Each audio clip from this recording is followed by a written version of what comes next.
Hello and welcome back. So the thing is, the direction of this lesson is a little bit different from a number standard. So I want to cover a couple of technical concepts, right? And I say this a lot, especially when I review codes from junior devs, and it's a very rather a common issue in the world of React. So I felt it's the right time to want to explain it better, so at least developers that are coming up that don't really know the difference between these concepts, can really understand it. All right. So one of the key issues with React is the issue of performance. Writing the React code, it's very easy by stating the components and creating as many components as you want to create, and just put it there, right? Lots of spaghetti code.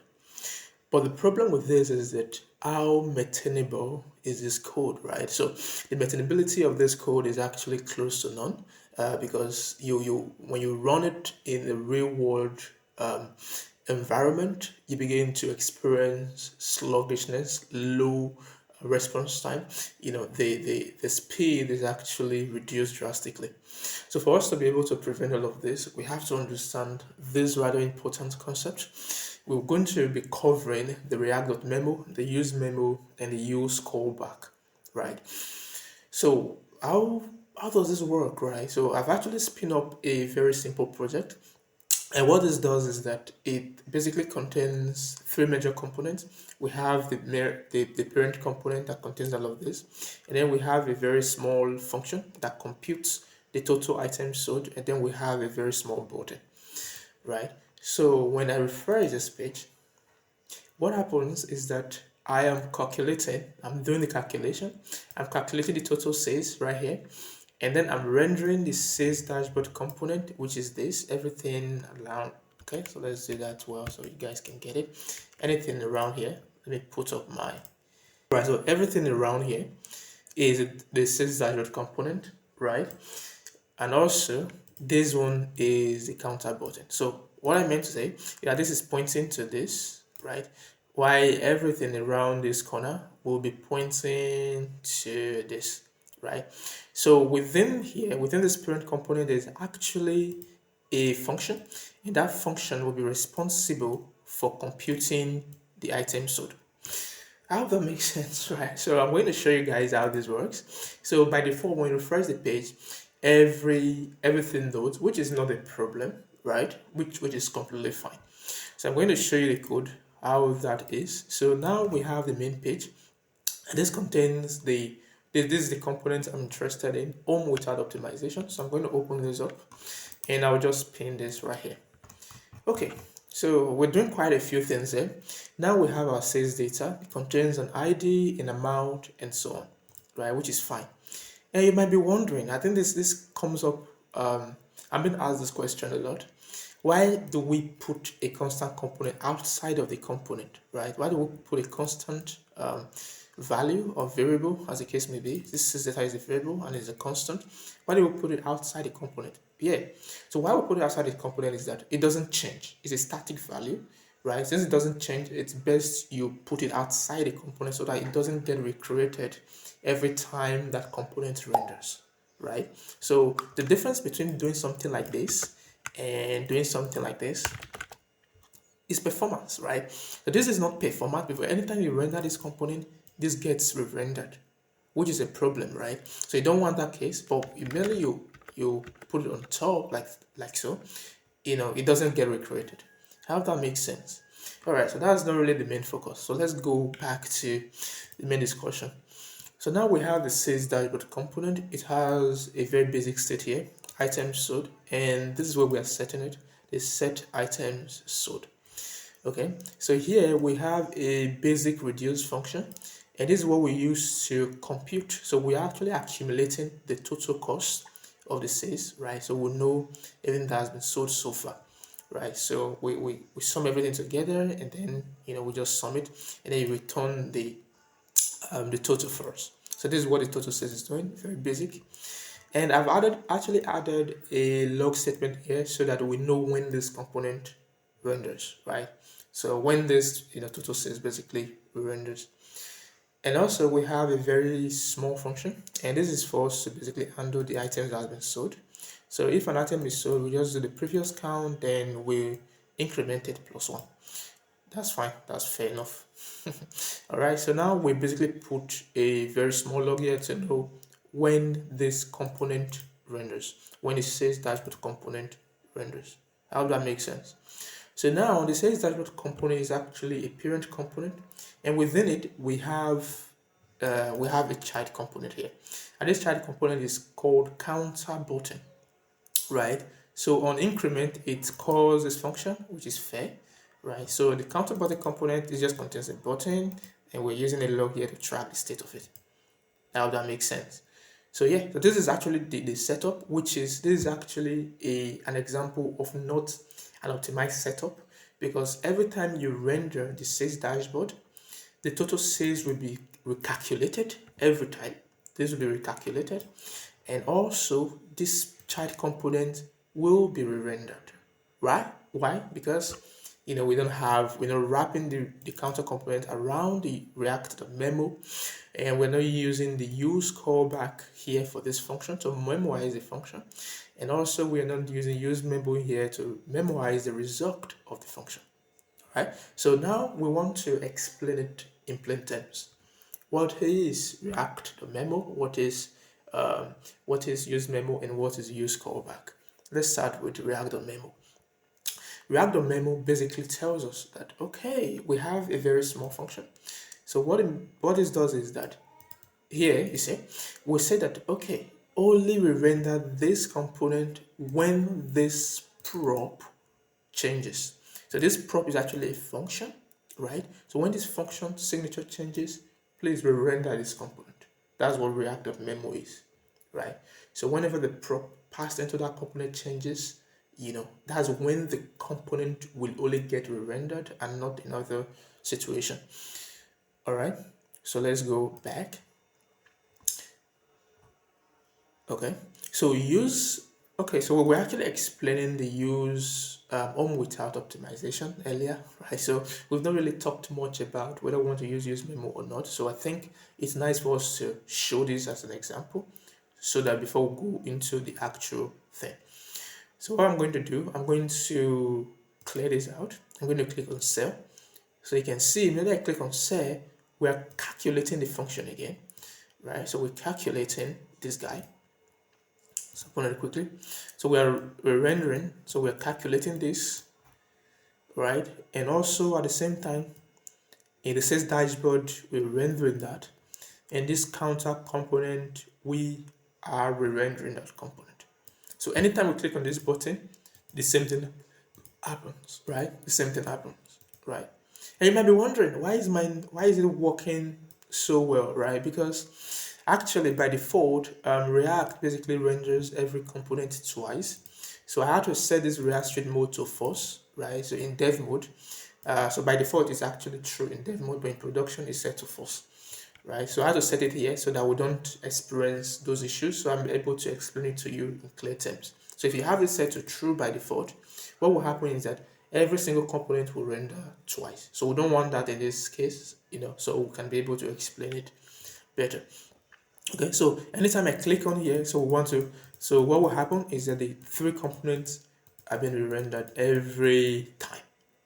So this is actually the not optimized version. So for us to move now into the optimized version, where we talk about how everything works. So I'm going to close out everything and pin this. So this is how a real world production ready application should be written, right? So for every expensive function, you wrap it in a useMemo hook, right? So that way, what happens is that the function will actually be rendered only when the value in the dependency array is changed. So what this basically means is that when you have this, we are only memorizing the result of the function. So we care about this result, and this result only gives us the accumulated total of the sales data, right? So this is what we're concerned about, right? So we only want this to change, obviously, maybe when the sales data change or something related, right? So for this example, sales data is just outside of the block, so we don't need to pass it here as a dependency array, dependency item. So now this is it. I hope you understand what useMemo is, right? So useMemo is actually used to memorize the result of a function. So whatever result we are getting here, we have it memoized so that we don't have to recompute or recalculate it every time. So every expensive computation should be memoized. All right. So I think we have that out of the way. And also we are going to go over here. So we have another function, right? Undo item sold. So you notice that we are passing this function into a different component, right? So one thing with function is that you could have like 2, 3, 4 function, the same function, and but they are all different because when you think about it, the way it works is that every function has its own distinct value in the block, right? So the signature it has is different. I could have, let's show you this, right? Right, so we have 4 different functions here, and all of these different functions have different reference, right? So they all have different reference, 1, 2, 3, 4. They're not the same, but they perform the same thing, but they definitely are not the same. So I hope that makes sense. So what we're going to do, we're going to use the useCallback hook to memorize the function. So if you notice, the useMemo used to memorize the result of a function, while the useCallback on the other end is used to memorize the entire function. Why do we need to memorize the entire function? Well, we could be passing this entire function as a prop to a child component. So that's the reason why. So this is how it works. So what this means is that when we wrap this here, that means whenever we pass it to this function, it doesn't get recreated, right? So that we're telling React that, okay, keep this instance of this function and use it everywhere else in the application. I hope that makes sense, right? So that means that if we don't, when we pass it in here, we don't create a new instance of this guy, of this function, right? So you wrap it around a use callback, and that will prevent cases like that. All right, so the next thing is, since we already have this, which is good and agreed on, so what we're going to do, we're going to put a console here to track it when this re-renders and so on. Also, we're having a counter button, and this have a very small log. So what we're going to do, I'm going to go back to page, and I'm going to comment out the not optimized one, open up the optimized one. So let's switch it quickly. Okay, so let's go. Okay, so if I refresh now, you can see the 3 component will render, which is expected on first render. I'm going to close this out. So if I click on sell item, we can see the sales dashboard now is being rendered, which is fine. And also you notice that the expensive calculation is no longer recomputed. So that's to say this thing that you were having here is no longer it's no longer recalculated at all, right? So because we already have one instance of it. Okay, so I hope that makes sense. But then we still have a problem, right? The counter child component is still rendered. Well, that's actually default React behavior. That's expected. The problem is that anytime a parent component renders, the child component re-renders, right? So you can see here that we have the sales optimized. So whenever the sales item sold is changed, this component re-renders, and then this child component re-renders as well, right? So that's actually the default behavior for React. So, but for you to be able to correct this, you have to use the React.memo, React.memo to basically bypass that. So I've actually created a counter button memoized right here. I showed you before. So what this does is that this is actually memoized, and what this is doing is I'm going to change this button to, okay, let's get there. Let's use the exact same name so it isn't confusing. Okay, so we'll see we're wrapping these components around React.memo. That is to say that only change this, only render this component when the onIncrement function changes. But in our case, it's not going to change because we are already wrapping the onIncrement function around a useCallback. So we only have one instance of that function. Okay, so I'm going to change this to counter button memoized and import it. So I'm going to refresh that quickly. Going to clear this out. So first, everything renders, which is fine. I click on this button now. You can see we only have, the main component render, the parent component rendering, for us to be able to, increment this value. How does that make sense? So the child component now is not rendered. So I think this is exactly how you go about it. And yeah, with an idea of how these three concepts work, you can be able to write in a very highly scalable application, right? So just to recap, you use React.memo to basically wrap around a component only when you want the prop to change, basically, and then that's when the component renders, right? So the other concept is the useMemo. This is actually used to memorize the result of a function. If you have an expressive function, you can use the useMemo hook to memorize the result of it. And lastly, we have the useCallback. This is actually used especially to function that you want to pass as a prop to a separate function. You want to wrap it around the useCallback so that it only has like one instance of it and it doesn't renders.